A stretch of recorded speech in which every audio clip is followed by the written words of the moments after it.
Viewers, আজকের এই ভিডিওতে মূলত আলোচনা করব তোমাদের সেকেন্ড সেমিস্টার পলিটিক্যাল সায়েন্স জেনারেলের ব্যাক পেপার থেকে কিছু 2 মার্কসের ইম্পর্টেন্ট কোয়েশ্চন নিয়ে। তোমরা এই ভিডিওটি শুরু থেকে শেষ পর্যন্ত ভালো করে দেখবে। এগুলো তোমাদের পরীক্ষার জন্য খুবই ইম্পর্টেন্ট। এখান থেকে কিন্তু তোমাদের পরীক্ষার মধ্যে প্রশ্ন আসবে, ঠিক আছে? তাহলে তোমরা এই ভিডিওটি শুরু থেকে শেষ পর্যন্ত ভালো করে দেখবে।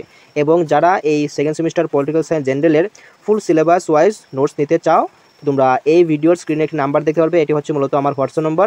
এই নাম্বারে তোমরা আমার সাথে হোয়াটসঅ্যাপের মধ্যে মেসেজে কথা বলে নেবে। এই নোটসটি তোমরা খুবই স্বল্প মূল্যে বা খুবই কম প্রাইসে তোমরা এই নোটসটি পেয়ে যাবে, ঠিক আছে? যারা তোমরা নেবে তোমরা এই নাম্বারে আমার সাথে যোগাযোগ করে নেবে, ওকে? তো আর দেরি না করে ভিডিওটি শুরু করছি এবার। এই ভিডিওতে মূলত যেগুলি তোমাদের এক্সামের জন্য খুবই ইম্পর্টেন্ট 2 মার্কস কোয়েশ্চন সেগুলি আলোচনা করা হবে, এক্সট্রা কোনো কোয়েশ্চন আলোচনা করা হবে না। আর এই ভিডিওটি মূলত তোমাদের পার্ট 1 থাকবে। আমি পার্ট 2 আরেকটি ভিডিও তোমাদের দিয়ে দেবো, তোমরা সেটিও শর্ট কোয়েশ্চনের পার্ট 2 হিসেবে তোমরা সেটিও একবার ভালো করে সবাই দেখবে, ঠিক আছে? এবং পরবর্তী আরেকটি ভিডিওতে আমি তোমাদের 10 মার্কসের সাজেশনগুলো দিয়ে দেবো, তোমরা সেটাও দেখবে, ওকে? তো আজকের ভিডিওতে দেখো, প্রথম যে কোয়েশ্চন রয়েছে সেটি হচ্ছে who wrote the republic and when, okay? অর্থাৎ রিপাবলিক গ্রন্থটি কে রচনা করেছে এবং কখন। এবার আমি এই ভিডিওতে তোমাদের এই পিডিএফটি স্ক্রল করে দেখিয়ে দিচ্ছি, না হলে এই ভিডিওটি অনেক লম্বা হয়ে যাবে বা অনেক বড় হয়ে যাবে। তার জন্য আমি এখন তোমাদের এই পিডিএফটি স্ক্রল করে দেখিয়ে দেবো। তোমরা এই ভিডিও থেকে স্ক্রিনশট রেখে এগুলি সিরিয়াল ওয়াইজ মেনটেন করে ভালো করে এগুলোর উত্তর তোমরা বাড়িতে পড়বে, ঠিক আছে? এবার আমি তোমাদের স্ক্রল করে দেখিয়ে দিচ্ছি।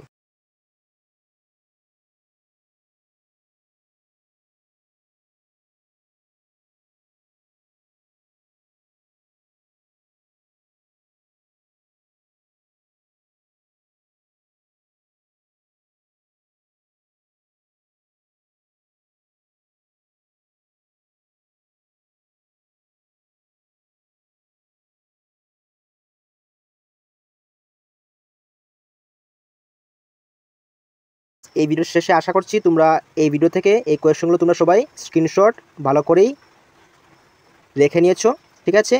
তাহলে এবার দেখা হচ্ছে পরবর্তী নতুন কোনো ভিডিওতে।